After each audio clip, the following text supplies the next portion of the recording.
Welcome to the Underground. Turn me up, bitch! My Little Underground with Peter A. It's My Little Underground. I'm Peter A. Make sure you're listening anywhere you get podcasts, and you can follow me on Twitter, Instagram, at MLUpod.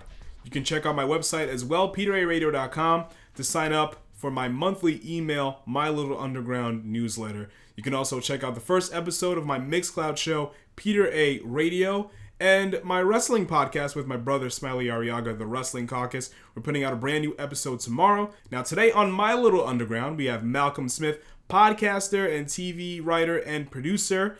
He has a new Insecure podcast called He Got Y'all. He started it season 4, and we're going to talk about season 5, the final season of Insecure, in the first episode that premiered recently.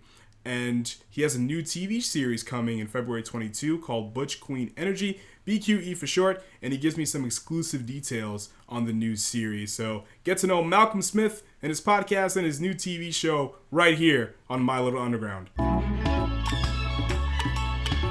There he is.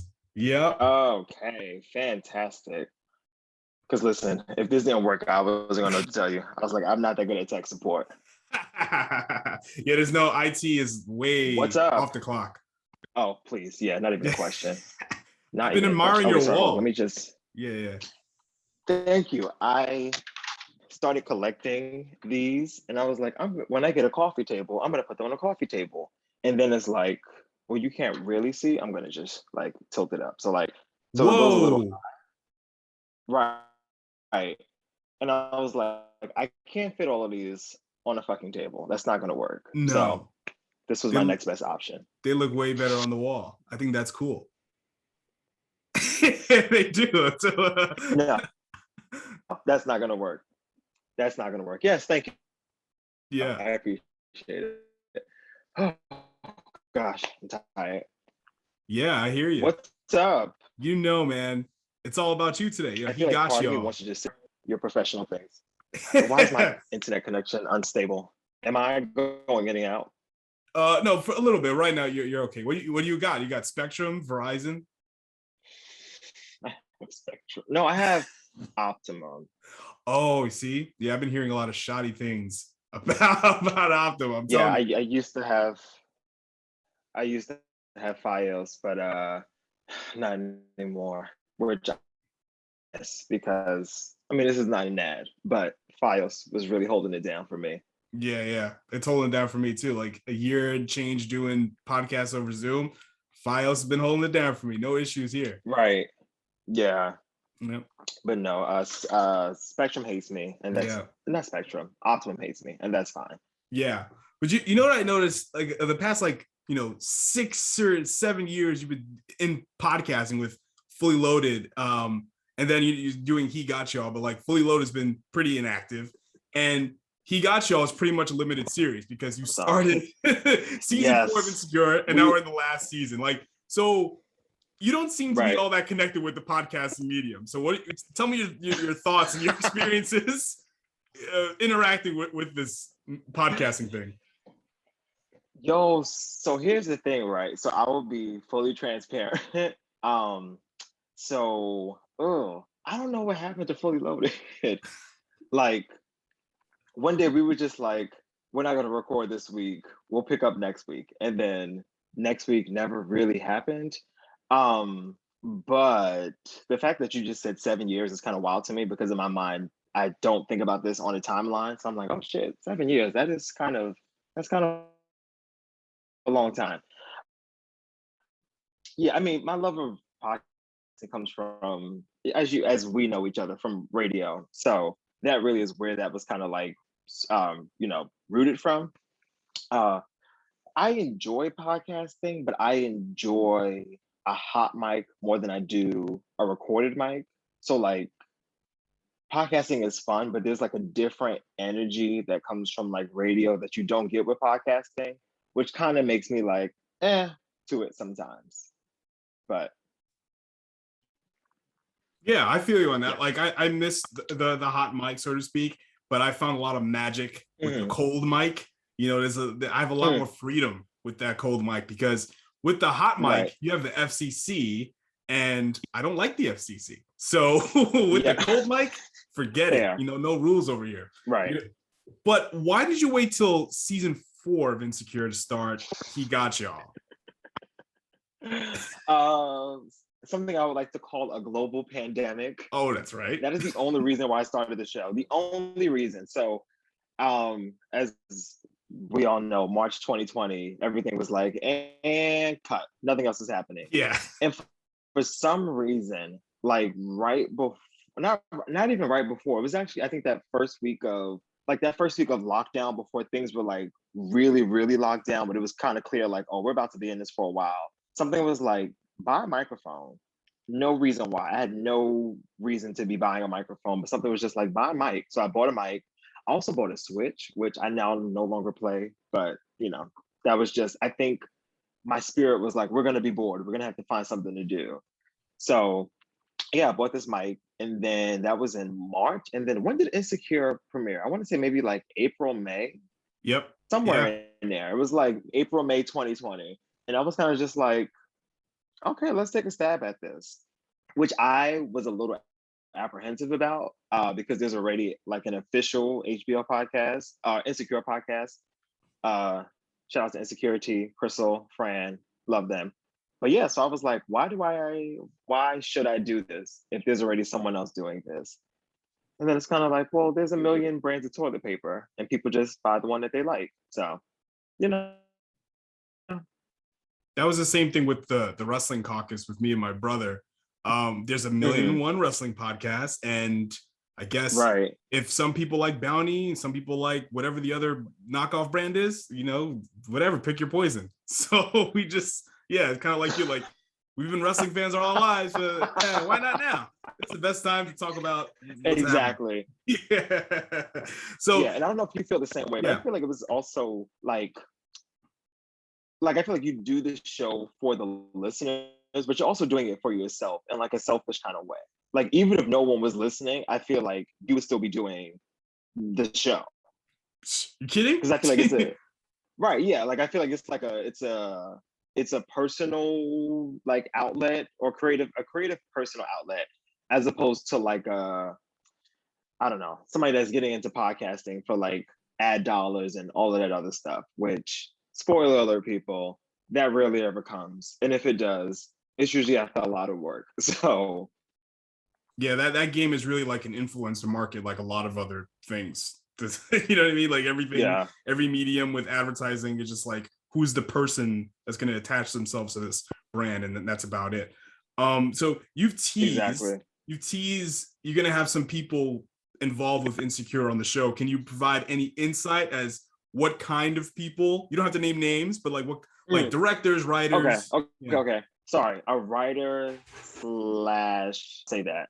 Yeah, I feel like if I start doing the slashes and the multi hyphenates, it'll be easy to figure out who. But you know, this is the business of the tease. That's what you call the tease people. Yeah. After the break, we'll get to it. But was it hard getting in contact with any Insecure people? Yes and no. You know what's funny? I feel bad when I say stuff like this because I know that like many people have died and many people have been like, you know, struggling during this period. But like for me personally, creatively, the best thing that could have happened was this pandemic, which sounds really, you know, bad to say and selfish, but it's the truth. Mainly because there was so much idle time that you if you really wanted to like get your hands messy with other stuff, there was plenty of time to do it. And then also, I feel like the big boom of the pandemic was Clubhouse. Everyone was on Clubhouse. Like I don't know if people are still on it. I'm not really on it anymore. But Clubhouse was a really, you know, driving force, I guess, during the pandemic. Yeah, that's how I met a lot of those people. Like there were just a lot of rooms with writers or people that wanted to be writers, or you know, just many different types of rooms to jump in and out of. So yeah. So not, I won't say it was, I mean, it was difficult, but I feel like it was almost kind of laid in my lap in a way. So. Oh, you found these people on Clubhouse. Is that what you're saying?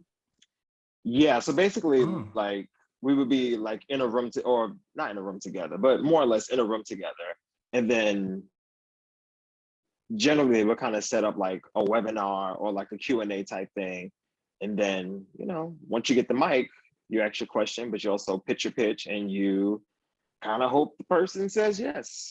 So 2 relationships coming out of season 4 and going into season 5 that I want your thoughts on: Molly and Issa, and Issa and Lawrence, right? Because I think, first regarding Molly and Issa, I think there's still maybe some unanswered things because they had a big smackdown in the end season 4. But I feel like they kind of got back too quickly, but then it was like they realized, yes, it's too soon. But I also thought it was interesting in season 4, they had that conversation that we didn't hear in the Ethiopian restaurant. But now in season 5, they are, together with their friends going to Stanford and all that stuff. So do you think that all like the subtle things that they, did to make you think that maybe they've made amends or starting to make amends? Or do you feel like there should have been a lot more explicit dialogue or anything to showcase their amended relationship? So I like that we didn't get to see the full conversation. Also because I think partially when you're like trying to rebuild a friendship or like even just mend a relationship, I think so much is the unspoken. So like they could have written like the best Emmy Award winning dialogue for the 2 of them. But I think sometimes the actions themselves just show you how a person or how you and another person are like reconnecting with each other. So like even in the episode last night where they almost, well, spoilers, I guess, if you haven't watched yet, but right, exactly. Yeah. But when they almost get when they get robbed at gunpoint, like that I feel like was such a defining moment where it's like, even though we've had our ups and downs and we've been bumpy with each other, like this is, I feel like if you had to be robbed at gunpoint, which nobody really wants to be robbed, but like if you had to be robbed, who would you want by your side but your best friend?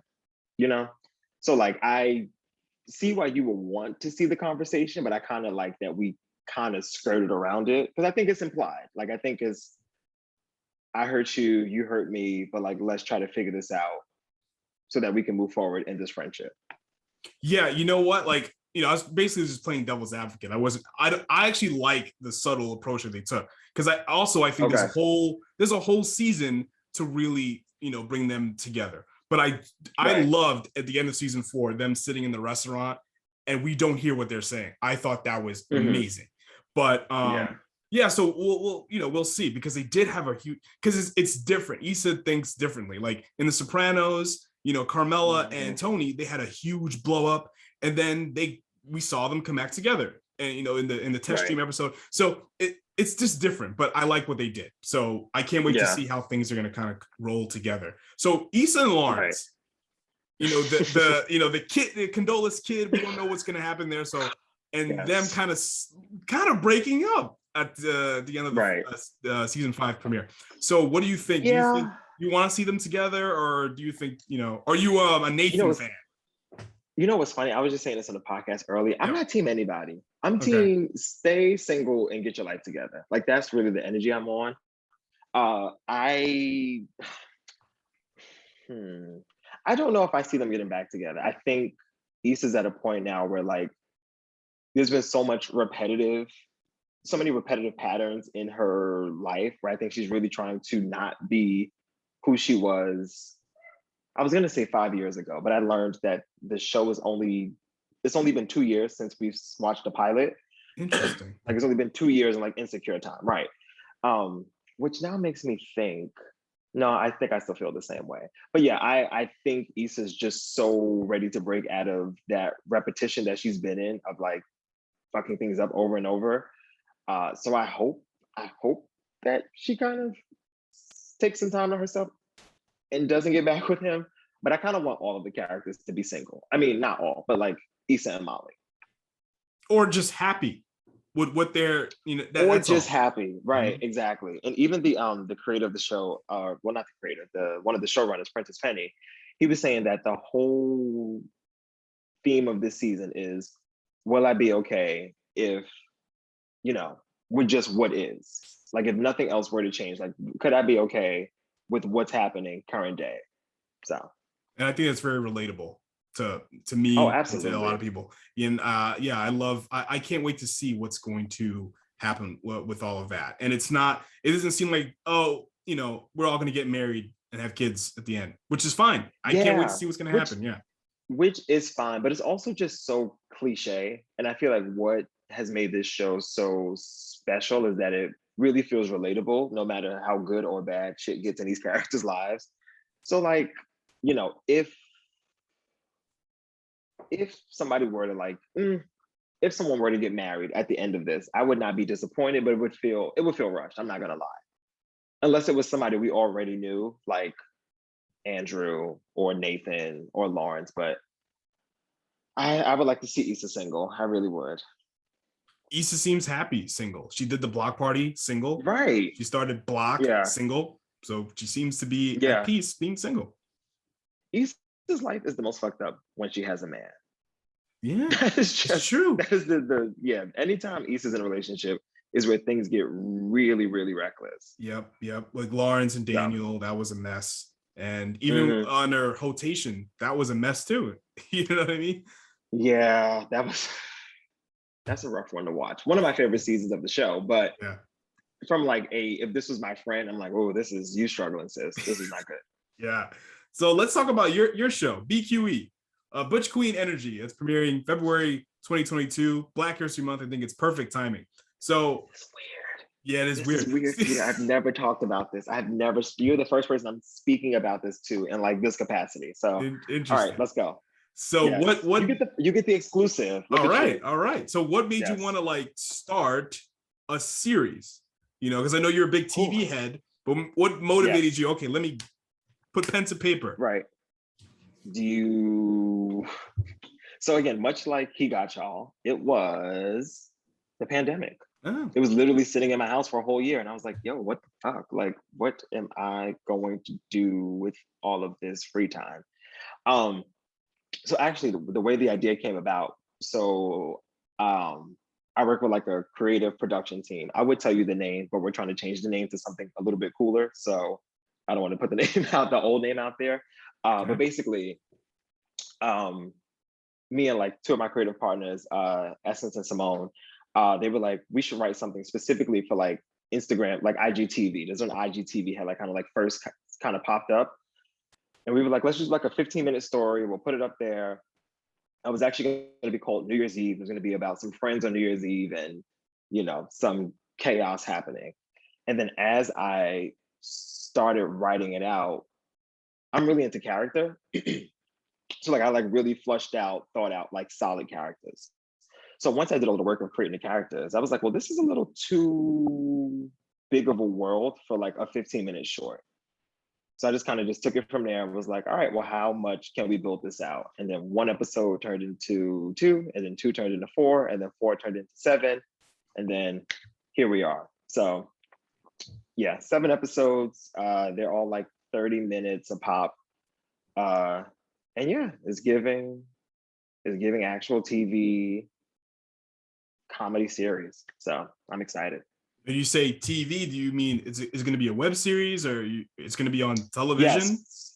Right. Oh, television. Oh, from your mouth to God, dear Peter. Okay. No. So as of right now, I think it's going to be on a streaming service. I can't say which one. But not like Netflix or Hulu. It doesn't matter. Well, let me knock on wood. You never know. Yeah. But Yeah. no, at this point, it'll probably just live on a digital platform. Yeah, so we'll see how that plays out. But yeah. What about the cast? How did you meet them? Like, what was that audition process or the curation process of your casting characters? Right. So it was kind of a mix of really two different worlds. Just being living in New York City, I just know a lot of actors because New York City. Yeah, gotcha. So some of the casting just came from like people I already knew, and then also in knowing that I was casting specific people for specific roles, it kind of helped me write in some of their voices. So like there was some people where I was like, oh, like you already are kind of like this person. I'm gonna just lean more into how you speak to make this character come more alive so that it just feels more natural. And then the other way was just the typical backstage actors access, like the very cliche way, or not cliche, but the very traditional ways that actors get roles. Okay. So, yeah. What kind of stories are you going to be telling? Like, are we going to? It seems it's very LGBTQ focused, and I'm Oh, sure it's it's going to gay. be a lot of a lot of It's Black gay. It's very experience and gay. relating to Yeah. stuff happening. So, what kind of romantic story? Are we going to laugh? Are we going to cry? What? Right. Um, you know what's funny? So there is a breakup scene. Is that a spoiler? Not really, because I didn't, No. you don't know who's gonna break up, but there's a breakup scene that Yes. happens that we actually filmed last night. And I was like, oh, okay, I see what's happening here. Like, because the show was really a comedy, but of course, in every world of comedy, there's some drama. Um, so yeah, I think people will be laughing mostly, but I think there will be a couple of moments in the series where people are like, "Oh wow, okay, I did not really see that coming or see that happening like that." But yeah, for the most part, it's a comedy. It follows a TV news journalist, so think like CNN, MSNBC, who just got fired from his job. He has to move back to New York City, where he is picking up the pieces of his life. He doesn't move in, but he ends up living with his little brother, who is just like a mentee that he used to, what is it called? Like big brother, big sister, like that type of thing. Sure. Yeah, so he moves in with him, or they move in together, I should say, kind of. And yeah, we just watch them navigate life, career, dating, and all the things in New York City. So, Do you have a premiere date? yes, I really. Part of me doesn't want to say it because I don't want to jinx it, but I I got feel you. like you have to put it in the universe. So I believe it's February 1st, if I'm not mistaken. Interesting. Is Okay. is that Kicking off is Black that a History Month Tuesday? strong. I don't know. Yeah, I just have to. I don't know either. Hold on. February 1st is a Tuesday. Yeah, February 1st. All right. Also, the Lunar New Year, which if that means anything to you, all right now. Okay. So are you actually, because you're the creator, writer, are you directing as well? No. So Hmm. so creator writer. So I originally was not going to, I was gonna be in it, but in a very smaller capacity, almost like what's the guy's name from Marvel? Stan Lee. Is that his Yeah. name? Mm-hmm. So it was gonna be like a very like Stan Lee thing where I just wanted to appear in like one episode or like play a character that was like very, very, very like not integral to the story at all, like a bus driver or like somebody very random. But the thing about the story is that it is so New York City, like it's so Brooklyn, that everybody that auditioned for the role of the lead character was good, but like wasn't Brooklyn enough. Like they just didn't have like that New York energy on them. And it was just like, New York has like a certain kind of rhythm to it. And even the most, I won't say the most, but I think for these characters, it really had to be someone that was authentically from Brooklyn because it's just too deeply rooted to like have someone from Wisconsin tap into this Brooklyn energy. Yeah. Shout out to everybody in Wisconsin, nothing personal, but yeah. So I say all that to say, I originally was not going to be in it at all. And then I ended up taking the lead role, which I didn't plan on doing. And I really wish I would have known that I was playing it before I finished writing it because I would have wrote it differently. Because now I'm like, oh, there's stuff that I wrote for this character that I myself don't want to do, but here we are. So All right. You have to come back to My Little Underground to talk about the show when it premieres. yeah, listen, you're in Peter. You got the first exclusive. Let's go. If Let's go. this thing blows up and people are trying to talk to me from Vanity Fair and Variety magazine, I'll be like, excuse me, I have to go speak to Peter A first. Thank you. I appreciate that. Thank you very much. Yes, no, come on, we do loyalty around here. I got you. Yeah, get your plugs in. Tell people where to follow you. He got y'all and Butch Yes. Queen. Oh, so Oh gosh, so many things. All right, so my personal, which is irrelevant, is just underscore Hey Malcolm, but follow that. But he got y'all on Twitter. New episodes drop every Monday, and then BQE, is it BQE the series? I should know this better. I think it's BQE the series on Instagram and Twitter, which will be dropping in February 2020 if all goes to plan. But all 22. I keep doing that. Yo, I keep doing that, dog. I put up something on Instagram the other day and I was like, come in February 2020. I put 2021 because in my mind I was like 2020 and I was like, that's wrong. That's next year because listen, we lost the whole year thanks to the Panic at the Disco. So I don't know what year it is. I don't know anymore. Nobody knows. Exactly. I think it's still Prince 1999 all over. Yeah, every you're just day. like, I don't know. Who are we? Where are we at? What's happening? Exactly. So yeah. Well, thanks, Malcolm, for coming on. I think it was very Thank impromptu. you for having me. Yeah, anytime. Also, yes, congrats on all the new things. Because I mean, we've been texting about it, but like I would like to big you up in your face. Yeah. Because you're doing it. Like I know it is not easy. Like doing one podcast alone will like kick your ass. So it has, but it's fun. Yeah, well, right. Yeah, as long as you find it fun. Who's on your shirt? Let me guess. Don't show me. Is it? No. Let me guess. Okay. Is it? Were they out in the 90s? No, that's Kofi Kingston, and that's Big E. Oh, first of all, I was like, this arm motion was me covering your face so I could see. Yeah. Okay, I am familiar with Kofi Kingston. I was gonna guess like Matt Hardy or something just from the armband, like the badge thing. Yeah. I tried. Yeah, the hair. Jeff Hardy had blonde hair in like 1999, but that is Kofi. Yeah. Yes. Okay. Wait, who is this next to him? That's Big E. They're in a tag team together. Okay. Yeah. Okay, I don't know who this is. All right. I watch WWE like once a year. Yeah. I've stopped watching WWE. Like, oh, really? I watched other wrestling shows. Yeah. Because it's like it got too fake. It's bad, really bad. Yeah, like just from like forget about pro wrestling. Just from a TV perspective, it's terrible. Okay. Yeah, like the last caucus, me and my brother just had a vent session about how we don't really want to talk about WWE anymore unless something big happens. Yeah. So WWE always felt like a soap opera to me. Like you ever like if you, I mean, I doubt you watch soap operas, but like it's growing up, like if your parent watched a soap opera, like it would be very much like you could miss 6 months of the show and turn it on and be right back in because the characters never really change. Yep. And that's how I feel about WWE. Like somehow, some way, you're like, oh, like this is this person's son, or this is this person's like it's always like a weird family tree in WWE stuff. So yeah. But Malcolm, all right. Thank you for coming on. Thank you. My Little Underground. Yes, of course. Thank you for having me. Open door policy. I'm gonna go. Oh, please don't tell me that. Don't tell me that. Yeah. You can come in whenever you want. Yeah. Okay. I won't make that joke. But okay. It was gonna be a black joke. Like, I will be real black and show up unannounced all the time. Yeah. Hello. Yeah. Hello. Ding dong. Yeah. With my fist. Yep.